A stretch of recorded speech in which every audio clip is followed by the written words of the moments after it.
Semoga sampai detik ini kita senantiasa dinaungi oleh rahmat Allah Subhanahu wa taala yang menjadikan kita semakin bergembira dan semangat menunaikan ibadah puasa Ramadan sekaligus mengisi setiap waktunya dengan meningkatkan berbagai macam amal soleh yang mampu kita optimalkan. Di atas semua itu, semoga Allah Subhanahu wa taala berkenan menerima seluruh rangkaian ibadah yang kita tunaikan setidaknya sampai detik ini.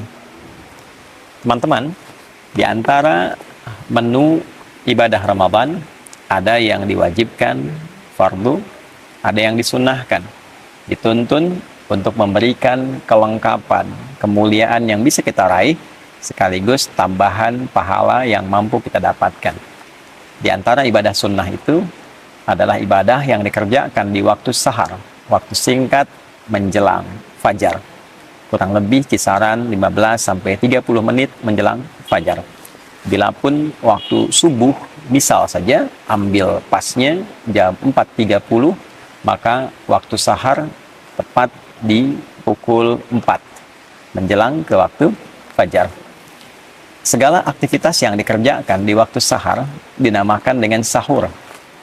Selama ini kita terfokus pada satu ibadah yang pernah juga kita kaji dengan sangat mendalam, yaitu makan yang dilakukan di waktu sahar, sehingga disebut dengan makan sahur.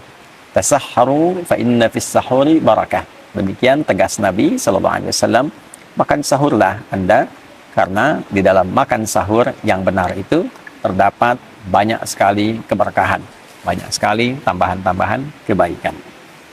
Pada titik ini, kita telah mengkaji dengan cukup detail insya Allah tentang makna sahar, tentang keberkahan di waktu sahur. Namun demikian, ada satu rahasia amalan yang kiranya jarang terungkap. Padahal amalan ini begitu penting. Bukan hanya dapat mengantarkan kita pada cinta Allah Subhanahu wa taala, pada keridhaan Allah Subhanahu wa taala, pada rahmat dan surganya Allah Subhanahu wa taala. Lebih dari itu, saat kita di dunia, amalan ini bahkan dapat menghadirkan beragam jenis kemudahan dalam berkehidupan. Baik itu rizki, kedamaian, ketenangan, hingga berbagai macam keringanan dalam beraktivitas dan solusi dari semua persoalan yang mungkin kita hadapi dalam berkehidupan. Teman-teman, amalan itu adalah istighfar. Amalan itu adalah istighfar. Di dalam Al-Quran ada beragam ayat yang kita dapat temukan yang menunjukkan amalan istighfar yang dikhususkan waktunya di waktu sahar. Jamak dari kata sahar adalah ashar. Kata ashar pertama kita temukan di antaranya dalam Al-Quran surah Ali Imran di ayat yang ke-17, ketika Allah Subhanahu wa taala menyifati kalangan orang takwa. Jadi di ayat 15-nya kita mendapatkan sifat-sifat orang takwa. Qul a'unabbi'ukum bi khairin min dzalikum lil ladzina taqaw inda rabbihim. Muhammad SAW viralkan kepada orang-orang yang kehidupannya fokus mencari kemapanan dan kenyamanan dunia. Pengen mendapatkan limpahan dari harta benda, emas, perak, kalau sekarang mungkin uang, aset dan sebagainya. Pengen punya kendaraan yang mewah, pengen punya lahan yang cukup luas, pengen punya hewan ternak, kebun, dan sebagainya. Di atas semua itu viralkan ya Muhammad SAW, ada anugerah yang sangat istimewa, yang sangat agung, yang Allah berikan khusus pada orang-orang yang bertakwa. Nah, apa hadiah yang Allah berikan itu? Ya, ada jannah berupa surga yang dihiasi dengan keindahan yang sangat sempurna, pasangan-pasangan yang sangat serasi, dan yang paling tinggi adalah keridhaan Allah Subhanahu wa taala. Kalau Allah sudah ridho, semua akses dibuka, langit dan bumi dibuka. Ya, untuk siapa orang-orang itu? Ya, di antaranya adalah orang-orang yang disifati oleh Allah Subhanahu wa taala dengan kata ibad, yang ibadahnya sangat luar biasa, yang pendekatan kepada Allahnya luar biasa. Dan di ayat ke-16 disebutkan komitmen orang ini sampai berkata, mereka memohon kepada Allah ampunan yang pertama kali. Alladzina yaquluna rabbana innana amanna faghfir lana dzunubana. Ya Allah, kami berikrar bahwa kami beriman kepadamu, maka dengan iman ini mohon ampuni dosa-dosa kami. Ya, ampuni dosa-dosa kami. Jadi yang didahulukan oleh Allah ternyata amalannya adalah permohonan ampunan. Nah, ketika mereka ingin mempraktekkan itu, di ayat ke-17-nya disifatilah dan digabungkan sifat ini dengan 4 amalan utama. As-sabirina, was-sadiqina, wal-qanitina, wal-munfiqina. 4. Yang kelima, wal-mustaghfirina bil ashar. Jadi ternyata ketika mereka ingin memohon ampunan pada Allah Subhanahu wa taala, yang paling utama waktunya diletakkan oleh Allah Subhanahu wa taala di waktu sahar, waktu singkat menjelang sahur. Wal mustaghfirina bil ashar. Ada orang-orang takwa yang diantara agenda berkehidupan mereka khususkan waktu sahar itu sebagiannya untuk khusus memohon ampunan Allah Subhanahu wa taala. Mereka khusus untuk istighfar di dalamnya, ya. Bukankah puasa melatih kita untuk dapat meningkatkan takwa? Bukankah puasa mengajak kita untuk menjadi pribadi yang lebih bertakwa? Nah, di antara menu takwa itu salah satunya adalah memperbanyak istighfar. Di antara waktu istighfar yang paling baik itu adalah di waktu sahar.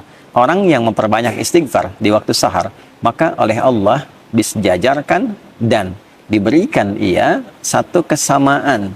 Bisa ditafsirkan juga, bisa mendapatkan limpahan karunia yang setara. Satu, dengan orang sabar. Artinya orang yang rajin istighfar juga saat bersamaan akan cenderung memiliki kesabaran yang luar biasa.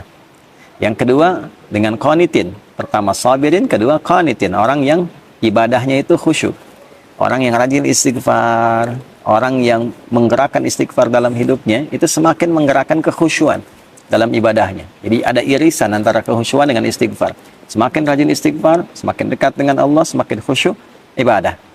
Kemudian juga lebih daripada itu, wassadiqin, orang-orang yang membenarkan risalah yang Allah tetapkan, yang Nabi ajarkan, di saat yang bersamaan dia mengamalkannya. Nah, itu shadiqin namanya. Dia yakin ketika Allah berfirman, misalnya, ya, waqimus sholat, tunaikan sholat. Dia yakin sholat itu ada kebaikan, kebenaran, saat yang bersamaan dia kerjakan juga. Karena ada orang yang paham Islam itu benar, Islam itu bagus, tapi tidak mau berislam. Ya. Ada orang yang paham sholat itu benar kok, mendekatkan diri pada Allah, tapi nggak sholat. Nah, ini tidak masuk dalam kategori shadiqin. Shadiqin itu yang membenarkan sekaligus mengamalkan.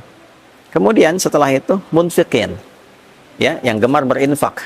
Gemar berinfak. Karena itu ada korelasi antara istighfar dengan peningkatan harta benda. Dan peningkatan harta benda yang diawali dengan istighfar nanti arahnya ibadah, bukan mewah. Bukan saya punya harta untuk membangun dunia, bukan.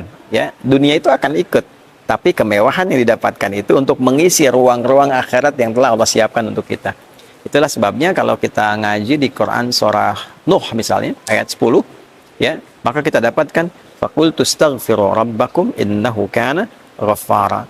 Ya, Nabi Nuh mengatakan, saya menyampaikan pada umatku, kalian banyakin istighfar.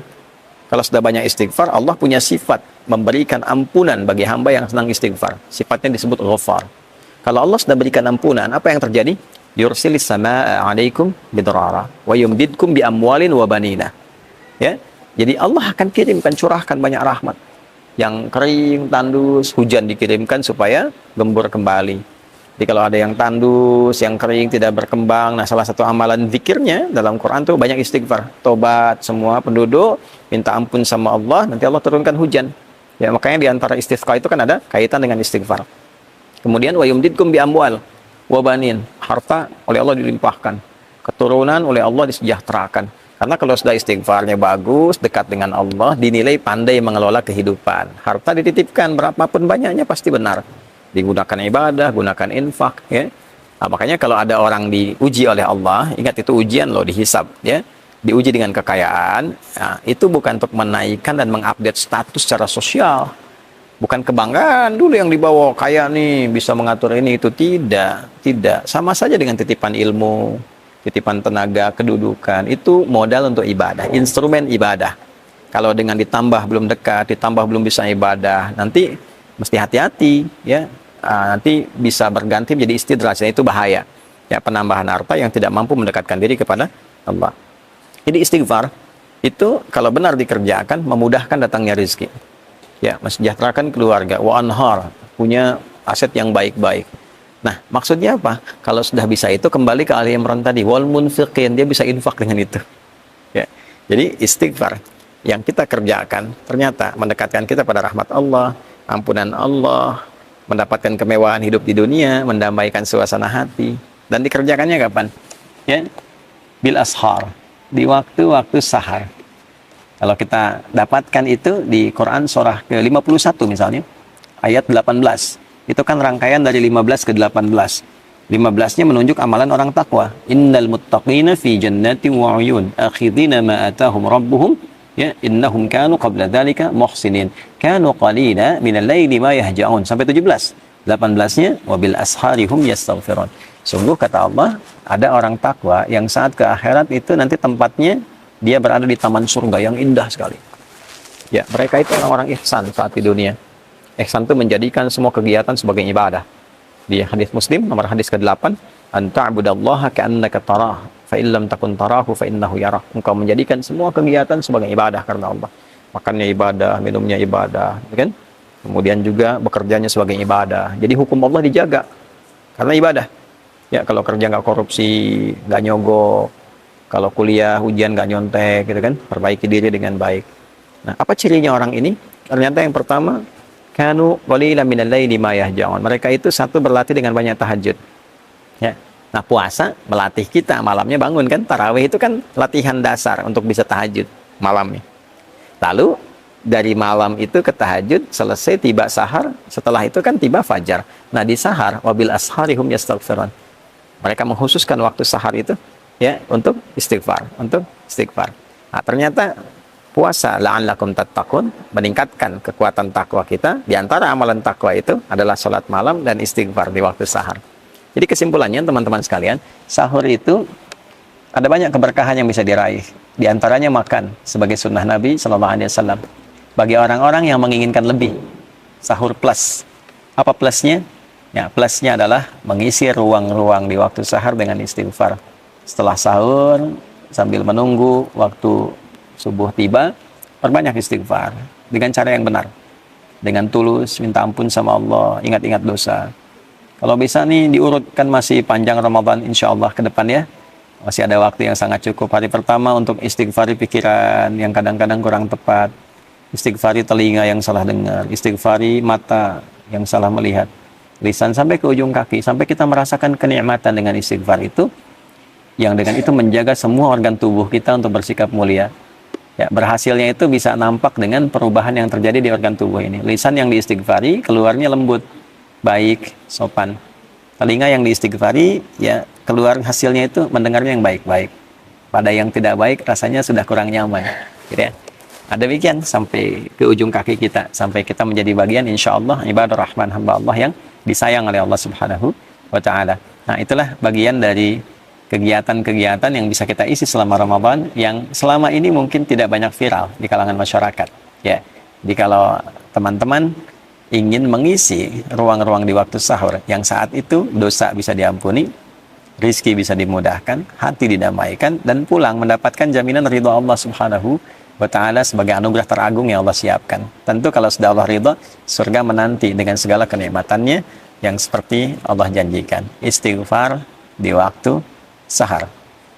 Astaghfirullahaladzim, astaghfirullahaladzim, astaghfirullahaladzim, alladzi la ilaha illa huwal hayyul qayyum wa atubu ilaih.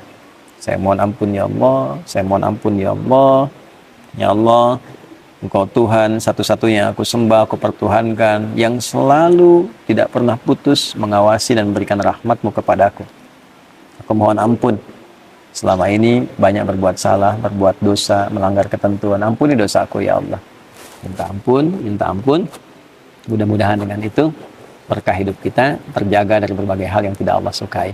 Semoga Allah menerima amalan kita dan memberikan kemampuan kepada kita untuk mengamalkan apa yang telah kita pelajari. Subhanakallahumma rabbana wa bihamdika asyhadu an la ilaha illa anta nastaghfiruka wa natubu ilaik. Waj'alna min ibadikal mustaghfirin waj'alna min ibadikal muttaqin wa akhiru da'wana alhamdulillahi rabbil alamin. Adi Hidayat Mira. Assalamualaikum warahmatullahi wabarakatuh.